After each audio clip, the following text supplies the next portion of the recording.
पहिला आम्ही महाराष्ट्राच्या वतीने देशाच्या वतीने जाहीर निषेध व्यक्त करतो त्या दहशतवाद्यांचा। कारण जी लोक टूरला गेले होते, फिरायला गेले होते आणि त्यांच्यावरती जो का हल्ला करून निगृणपणे जे काही त्यांची हत्या केली ती अत्यंत वाईट स्थिती आहे आणि ह्यांना चुनून चुनून ठोकायला पाहिजे किंवा भर चौकामध्ये ह्यांना जाळायला पाहिजे। अशा प्रकारचा संपूर्ण देशामध्ये संताप पसरलेला आहे। हे निष्पाप लोक होते, कोणाच्या ध्यानी नाही, मनी नाही, काय नाही, आणि ते बिचारे आनंद लुटायला म्हणून गेले आणि त्यांना काळाने घाला घातला। तर पुन्हा एकदा मी त्यांचा जाहीर निषेध करतो आणि जे अडकलेले आहेत त्यांचं सोडवण्याचं काम चालू आहे आणि आत्ता आपले सगळं सैनिक अलर्ट झालेलं आहे आणि त्याला आत्ता कोणालाही काय होणार नाही आणि त्यांना सगळ्यांना सुखरूप घेऊन येतील हे आम्ही खात्री देतो। दुर्दैवी गोष्ट म्हणजे धर्म विचारून तिथे गोळ्या मारण्यात आल्या, ही फार मोठी खेदाची बाब आहे। जे काय विरोधक किंवा इतर लोक मधल्या काळात चर्चा करत होते, टीका टिप्पणी करत होते, त्याने आता उत्तर द्यावं ना की जर जात विचारून, आम्ही तर कधी कोणाला जात विचारत नाही, आमच्या बाळासाहेबांनी कधीच कोणाला जात विचारली नाही। जो देशाची प्रामाणिक तो आमचा माणूस, जो देशाच्या विरोधात तो आमचा नाही, असं बाळासाहेबांचं परखड मत होतं। आणि म्हणून करता जात विचारून ह्याचा अर्थ तुम्ही हिंदू धर्माच्या लोकांना निवडून मारलात हा त्याचा अर्थ होतो।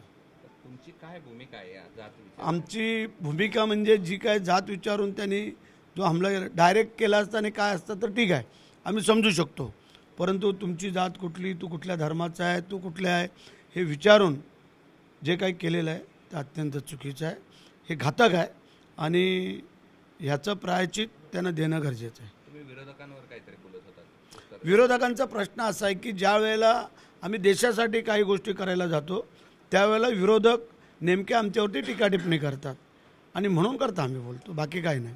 काँग्रेसचं याच्यावर म्हणणं आहे की तुम्ही हिंदूचं पलायन झालं त्यावेळेस बोलत होता, नोटबंदी झाली, दहशतवाद संपेल असं म्हणत होता, मग आता हे अपयश कोणाचं? ठीक आहे ना, जो पूर्वी होता तो कितीतरी पटीने कमी झालेला आहे। आता हा एखादा क्वचित घडलेला प्रकार आहे आणि ठीक आहे, आम्ही ते स्वीकारतो, त्याबद्दल काही दुमत नाही, झालं आहे ते झालं आहे, परंतु पूर्वीची जी दहशतवाद किंवा जे होतं त्यातलं ते प्रमाण आणि आत्ताचं प्रमाण हे किती कमी झालं आहे हे तपासावं। आता शिवसेनेची काय भूमिका आहे? तुम्ही काही उपमुख्यमंत्री मोदींना काही या सगळ्या संदर्भात बोलणार आहेत का? सगळे आम्ही त्या दुःखामध्ये सहभागी आहोत। आपण सगळ्यांना कल्पना आहे की जे घडलेलं आहे ते चुकीचं घडल्यामुळे आम्ही सगळे त्या दुःखामध्ये सहभागी आहोत। आमचे मुख्यमंत्री असतील, दोन्ही उपमुख्यमंत्री असतील, आम्ही सर्व मंडळी असू किंवा भारतातला सगळा नागरिक हा त्या दुःखामध्ये सहभागी। यावरून पण आता राजकारण सुरू झालं आहे, हे सरकारचं अपयश आहे, इंटेलिजन्सचं अपयश आहे, तुम्हाला माहिती नाही? ठीक आहे ना, आता विरोधक तर बोलणार आणि ते बोलू दे, त्याबद्दल काही दुमत नाही आहे, त्यांना बोलणं पण आहे, ते आम्ही स्वीकारू आणि जे काही त्रुटी असतील, चुका असतील ते आम्ही सुधारू ना, हरकत नाही ना। कारण आता एवढ्या मधल्या काही वर्षामध्ये कुठं काय घडलं का, हा पण त्यातलाच भाग होता ना।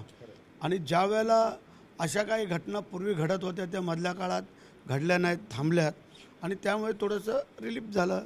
आणि जम्मू काश्मीर हे पर्यटनाशिवाय चालूच शकत नाही आहे, कारण पर्यटन नाही तर जम्मू काश्मीर शून्य आहे। हां, सगळ्यांनी आणि आपल्याला सगळ्यांना कल्पना आहे की त्याच्यावरतीच त्यांचं जे जम्मू काश्मीर चालू आहे ते आता बघूया किती लोक जात आहेत, किती नाही जात आणि पुढं कसं होतं। एका हल्ल्याचा परिणाम असा झाला की शेकडो बुकिंग रद्द होतं या सगळ्या मौसम, म्हणजे टुरिस्ट मौसम होता हा। शेकडो नाही, हजारो, कारण कोणाला जीव प्यारा नाही, म्हणजे आम्ही स्वतःचे पैसे खर्च करून जायचे आणि आम्ही जीव गमवायचा। काही तर नवीनच लग्न झालेले बिचारे हनीमूनला पण गेले होते, ते महिलेचं चित्र पाहिलं आपण, फोटो, फार दुःख झालं, फार दुःख। आपण काय कसं उत्तर दिलं पाहिजे शिवसैनिक म्हणून? उत्तर जसं पुलवामा हमला झाला आणि जे काही हमले झाले त्याला जसं उत्तर दिलं त्या पद्धतीने द्यावं, आम्ही पूर्ण देश पाठीशी आहे।